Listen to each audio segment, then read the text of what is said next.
Hello Gemini. मेरा नाम है अपर्णा और आप सभी का स्वागत है मेरे चैनल टैरो वॉरियर हिंदी में। आज मैं जमुनाई के लिए पास्ट पर्सन की रीडिंग करने आई हूँ।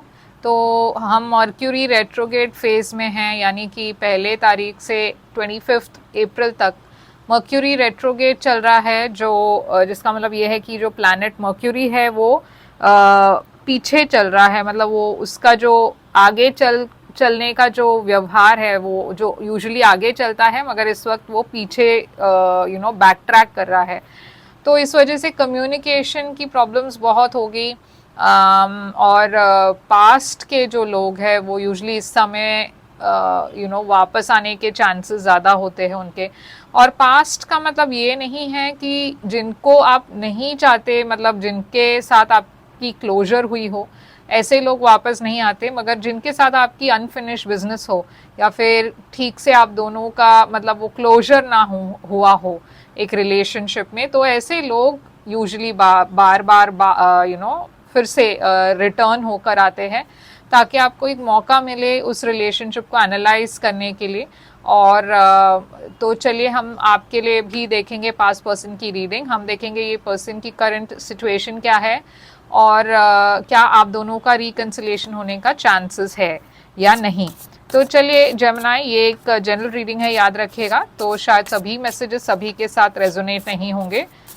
वही मैसेजेस लीजिएगा जो आपसे रेजोनेट होता हो, और जो नहीं रेजोनेट होता उसे छोड़ दीजिएगा। तो जेमिनाई, आपकी पास्ट पर्सन की करंट एनर्जी, पास्ट पर्सन की करंट एनर्जी क्या है? पास्ट पर्सन की करंट एनर्जी है 2 ऑफ कप्स। ये 2 ऑफ कप्स यहाँ पे क्यों है? 9 ऑफ सोर्ड्स। तो देखिए, पास्ट पर्सन जो है आपके, वो अभी भी आपको बहुत पसंद करते हैं, आपके बारे में सोचते हैं। आप दोनों के बीच में जो भी अच्छा वक्त गुजरा है उसके बारे में बहुत ये पर्सन याद करते हैं उसे। और अभी भी कहीं ना कहीं वो आपसे उतना ही प्यार करते हैं, और बहुत स्ट्रेस्ड है सोचकर कि पता नहीं आप क्या मूव ऑन कर चुके हो या नहीं। बहुत ओवर थिंक कर रहे हैं, बहुत स्ट्रेस्ड है, एंग्शियस है, रात को सो नहीं पाते, आपको मिस करते हैं। तो चलिए देखते हैं वो ये पर्सन आपको कैसे सोचते हैं, मतलब आपके बारे में सोचते हैं तो कैसे सोचते हैं। करंट फीलिंग्स इस पर्सन की क्या है आपके बारे में, आपको लेकर इस पर्सन की करंट फीलिंग्स है नाइट ऑफ स्वॉर्ड्स। तो ये पर्सन को ऐसा लगता है कि उनको आपके साथ बात करनी चाहिए। नाइट ऑफ स्वॉर्ड्स यहाँ पे क्यों है? Queen of swords. तो ये पर्सन देखिए कुछ रिवील करना चाहते हैं या अपने फीलिंग्स को एक्सप्रेस करना चाहते हैं। वो चाहते हैं कि वो आपके तरफ आए और एकदम से अपनी दिल की बात कह दे, मगर वो डरते हैं क्योंकि वो आपको बहुत ही ऐसे फर्म एनर्जी में देखते हैं। वो कहीं ना कहीं डरते हैं कि आप इस पर्सन को रिजेक्ट कर देंगे, आप कुछ ऐसे कह देंगे जिससे ये पर्सन की फीलिंग्स हर्ट हो जाए। तो ये पर्सन थोड़े से डरे हुए हैं क्योंकि वो श्योर नहीं है कि आप इस वक्त क्या फील करते हो इस पर्सन के लिए। तो चलिए देखते हैं कि ये पर्सन की इंटेंशन क्या है, करंट इंटेंशन, वो क्या चाहते हैं, इनके मन में क्या है। 8 ऑफ पेंटिकल्स, इनके मन में है कि वो आपके साथ ये रिलेशनशिप को वर्क करे, इस पर एनर्जी इन्वेस्ट करे, आप दोनों ही इस रिलेशनशिप में एफर्ट डाले। तो वो चाहते हैं कि इस रिलेशनशिप में कोई बदलाव आए। तो ये 8 ऑफ पेंटिकल्स को हम क्लैरिफाई करके देखते हैं 9 ऑफ कप्स। तो देखिए इनकी विश है कि ये रिलेशनशिप में कोई सुधार आ जाए। ये इस रिलेशनशिप में अभी भी इंटरेस्टेड है। तो चलिए देखते हैं कि यहाँ पे ये पर्सन की एक्शंस क्या होगी, एक्शन क्या लेंगे वर्ल्ड। तो ये पर्सन एक नई शुरुआत के लिए ज़रूर आपको अप्रोच करेंगे, ये एक नई बिगिनिंग चाहते हैं आपके साथ।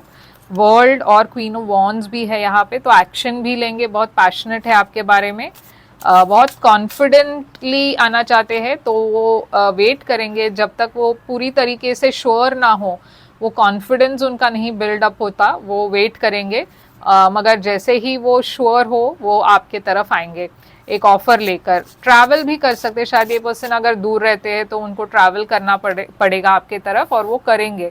तो चलिए देखते हैं कि इस रिलेशनशिप में ब्लॉकेज क्या है, आप दोनों के बीच में क्या है वो चीज जो ब्लॉक करी है इस रिलेशनशिप को आगे बढ़ने से। नाइट ऑफ कप्स, तो ये नाइट ऑफ कप्स कौन है?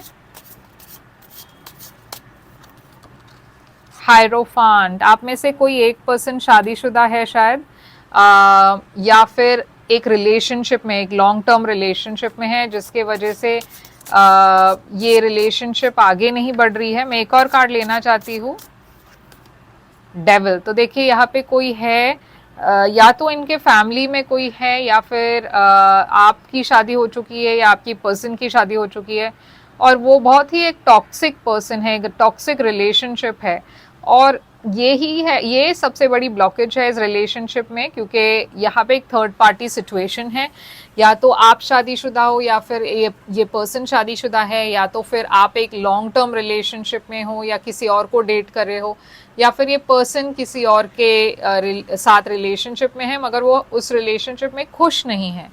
तो यहाँ पे ये पर्सन की आउटकम देखते हैं, इस रिलेशनशिप का आउटकम देखते हैं। 5 ऑफ पेंटिकल्स है आउटकम। तो देखिए यहाँ पे एक रिजेक्शन की एनर्जी आ रही है। ये 5 ऑफ पेंटिकल्स क्यों है? 4 ऑफ कप्स। तो इस रिलेशनशिप में कोई एक पर्सन, और मुझे नहीं लगता है कि ये पर्सन है, मुझे लगता है कि आपके तरफ से है। शायद आप इंटरेस्टेड नहीं हो इस रिलेशनशिप में, शायद आप वाकई ही मूव ऑन कर चुके हो, और ये पर्सन को ऐसा लग रहा है कि आप इंटरेस्ट नहीं दिखा रहे हो, ये और भी लो फील कर रहे हैं। वो, उनको ऐसा लग रहा है कि उनके हाथ से एक चांस निकल गया, आपके साथ वो रहना चाहते थे, एक रिलेशनशिप चाहते थे, मगर शायद वो अब पॉसिबल ना हो। तो देखते हैं पास्ट में ऐसा क्या हुआ आप दोनों के बीच में जिसके वजह से ब्रेकअप हुआ हो। आप दोनों के बीच में पास्ट इश्यूज क्या थी? Page of swords. तो कुछ पास्ट में या तो आपको पता चला, या फिर आप दोनों के बीच में एक छोटी सी शुरुआत हुई थी, मगर वो कहीं पे आगे नहीं बढ़ी।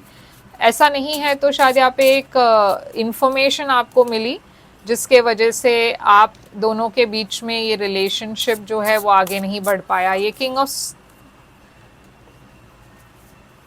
तो देखिए आप एक नई, मैं देख रही हूँ कि ये रिलेशनशिप के पास्ट में कोई ऐसे एक शुरुआत थी जो आप दोनों के बीच में हुई थी, मगर यहाँ पे एक लैक ऑफ करेज था, या फिर यहाँ पे एक पर्सन ने शायद अपने दिल की बात खुलकर नहीं बताई। यहाँ पे ब्लॉकेजेस भी बहुत थे इस रिलेशनशिप में, बहुत ब्लॉकेजेस थे, या दूसरे लोग इसे ओपोज कर रहे थे, तो इसके वजह से रिलेशनशिप शायद वर्कआउट नहीं हो पाया।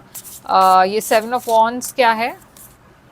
6 ऑफ कप्स। तो इनके पास्ट में कोई ऐसे पर्सन थे जो इनको इस रिलेशनशिप को ब्लॉक कर रहे थे, या फिर आपके पास से कोई रिलेशनशिप, कोई ऐसे पर्सन थे जो इस रिलेशनशिप को ब्लॉक कर रहा था, और इस वजह से ये रिलेशनशिप आगे नहीं बढ़ पाई।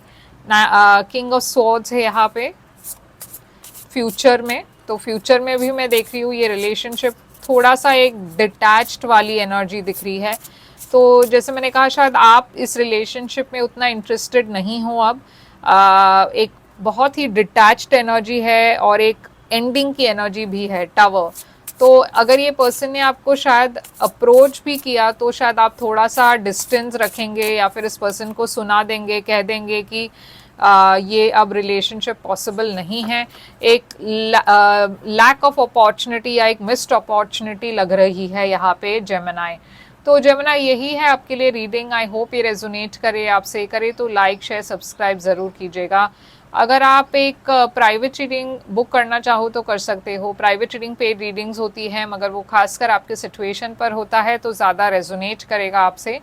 और अगर आप इस टाइप के रीडिंग को पसंद करते हो तो कमेंट्स में बताइएगा, ताकि मैं आपके लिए और ऐसे रीडिंग्स कर पाऊँ। तो मुझे बताइएगा ज़रूर कि ये रीडिंग आपको कैसे लगा, और अगर आपको ऐसे टाइप ऑफ रीडिंग्स पसंद हो तो मैं ऐसे टाइप ऑफ रीडिंग्स और मैं डालूँगी। तो बस यही है आपके लिए रीडिंग, और मैं फिर से आऊँगी। अच्छा, एक और चीज़ मुझे जानना था, हाँ, तो मैंने कह तो दिया, तो वो रिकन्सिलिएशन का मुझे जानना था कि अगर आप दोनों रिकन्साइल करेंगे या नहीं। तो उसका जवाब है नहीं, क्योंकि जेमिनी ये जो रेजिस्टेंस है मुझे लग रहा है आपके तरफ से ज़्यादा है। तो एनीवे, यही है आपके लिए रीडिंग। आई होप ये रेजोनेट करे, और करे तो लाइक, जैसे मैंने कहा, लाइक शेयर सब्सक्राइब जरूर कीजिए। फिर से आऊंगी एक और रीडिंग लेकर, तब तक ले ख्याल रखिए अपना। Thank you so much.